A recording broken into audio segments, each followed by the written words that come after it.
Over One. I'm Chris Wells, sitting alongside LWC golf coach Eric Wyrick. And coach, a couple of tournaments yesterday at the Pines as Lindsey Wilson hosted their kickoff on Monday and Tuesday.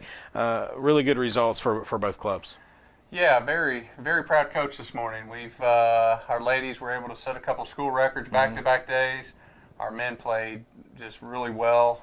Got to 20 under par for 2 days and barely won still against a good team, a Camsville team playing very well. So very good.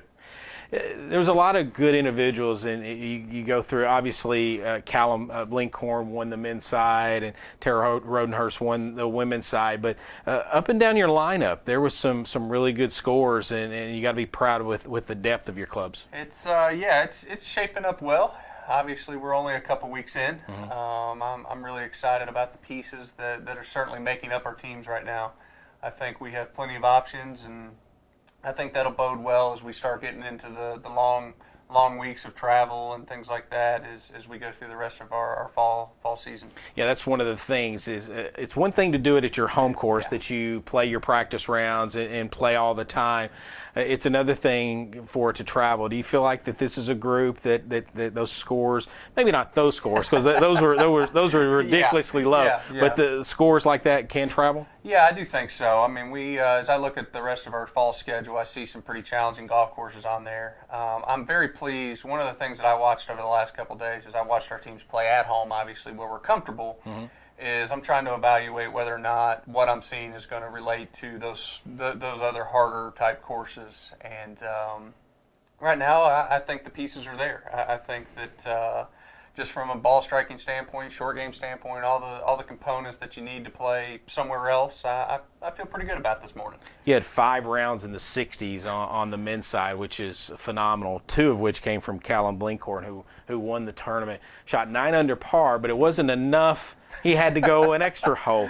Walk us through that, and hopefully we'll talk to Callum soon. But an eagle on the par 5-1, that's getting it done. Wow, yeah, it was wild. Like you said, there were so many red numbers on those boards yesterday on the men's side, and even on the ladies' side. But in particular on the men's side, the fact that they get done 9 under par is good. I don't care where you play. And then we get the scores done, and I was like, man, we've got to play this off. And Justin Warman, who played 2 great days from Campbellsville, who's obviously on his game. Callum's on his game. I was excited to watch, but the sequence of events for Callum to do what he did was crazy. Both of them hit great drives off the tee. Justin was first to play into the green, hit just a beautiful iron shot to 15 feet, maybe 20 feet max, and Callum stands up right behind him, hits it 6-7 feet, and I'm like, oh my gosh! And then Justin, just barely misses the eagle putt in front of him, and Callum steps up, knocks it in. It was an exciting moment. His whole team's there, both teams are there. It was just a really cool moment. His first collegiate win as well. I was surprised by that when I went back and looked. He was freshman of the year in the conference a year ago and played so well. He just didn't win any tournaments, so I was really surprised when I looked back and saw that he hadn't won one yet. It's funny you say that. When I was reading the stories last night as well, it jumped out at me. It really did. I'm not one to pay a whole lot of attention to a lot of the individuals, but I was shocked. He's a really good player. You play collegiate golf at Union College, and you were a very good player as well. But Callum, no, you were. I mean, the results speak for themselves. But when you get in that kind of zone, talk about what, I mean, I've never been in that. I've been in that zone one time, and let me tell you, it was phenomenal. But other than that, that's it. He's done it on a stage when there's competition. I just was out beating the ball around. Let's be real. But talk about what it's like to be in that zone. Yeah, it's fun for me. I think it's more fun for me as a coach to watch that zone moment than it is for me remembering as a player. Those years continue to go by a little bit more, and you forget a little bit more, I think. But,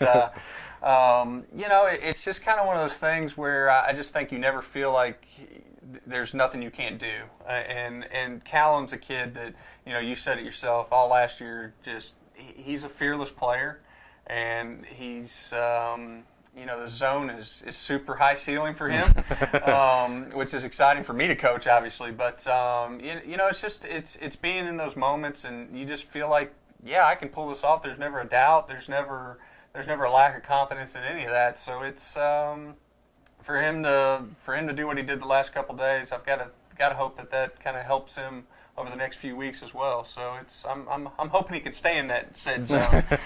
Let's go towards the women, over to the women's side now. Tara shot 2 under both days, shot 4 under for the tournament, which is a new program record for a 2-day event. And Tara can be volatile at times, and she would be the first to say that. Sure. But she really apparently held it together for over 36 holes. And I don't care. Again, same thing with Callum. I don't care who you are, 9 under is good. I don't care who you are, 4 under is good as well. Right. Yes. Yeah. It's been a fun couple weeks with my ladies. They showed back on campus, and now we've got some more, I guess, what I would call seniority girls that have been there a little bit longer, and we're not as young as we've been the last couple years. But, Tara obviously played really well, but it's fun for me to kind of watch right now as we prepare, for the next steps, conference tournaments, things like that. There's just a little different vibe about them right now, and the fact that I think we've got a couple new pieces anyways that's kind of just supporting, and they kind of seem to be on a mission. I think getting to the national tournament last year helped them realize their potential a little bit. And so I'm excited. I think that, a really good last week in practice. And, I'm not going to pretend like I saw the writing on the wall, but I could have seen it, just from watching them play in practice last week. And, I'm excited with that group as much as anything. It's going to be fun to watch this year. One of the cool things after the tournament, after it was over with and the trophies were handed out, I saw Tara gather, and this is talking about the leadership that the senior, or, some veteran players. She brought the team together and says, "This is a big deal. Do not just push this. This is a big deal. Yeah. Those scoring records are a big deal." And we've had some good history here in women's golf over the last little more than a decade. So it was nice to see her embrace that moment and try to bring her teammates along. Yeah, it's I mean, listen, I knew when I took over as the head coach here, I knew the history, and obviously you were the one at the helm at that. So I'm for me to feel like yesterday, we broke 2 records back-to-back days. For me to think back and go, man, there's a national championship runner-up trophy sitting in the golf office, and to think that record was broken, that is heavy. That's heavy to me. And so, yeah, I am glad to see the girls realize the importance of those things. But, I was also glad to hear them talking last night. We have a group chat going, how we communicate with our team and stuff. And, they're in there last night talking about, ladies, hey, we got to get back to work and doing things like that. And, hey, this week's great. Now what's next? And so, that's, I guess they're hearing me in some ways. Maybe I'm getting through finally. It is nice, like you said, to have some of those veterans that have been there, done that, to help the new kids and certainly be able to show them the light, I guess, instead of having to go through the bumps and bruises they did. Momentum is a big thing in athletics, and it's maybe even more so in golf.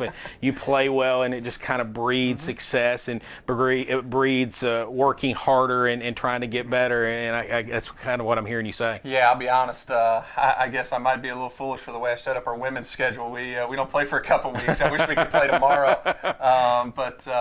So I'm excited. Our men play next week again, and so that's exciting in one piece. So I think really from here it's trying to say, hey, ladies, we've got a couple weeks. We've got to approach it with the preparation standpoint to, I guess, keep that sharpness about us, and try to find some way to keep that momentum, like you said. Lindsey Wilson women back in action on September 24th and 25th. They'll travel to the William Carey Collegiate Invite down in Hattiesburg, Mississippi. And then the men, as Coach mentioned, let's get a quick preview of the NAI Memphis Shootout, TPC Southwind. Anytime you go to a TPC course, you're stepping up quite a bit. That's next. That's the 10th and 11th, which is Monday, Tuesday of next week.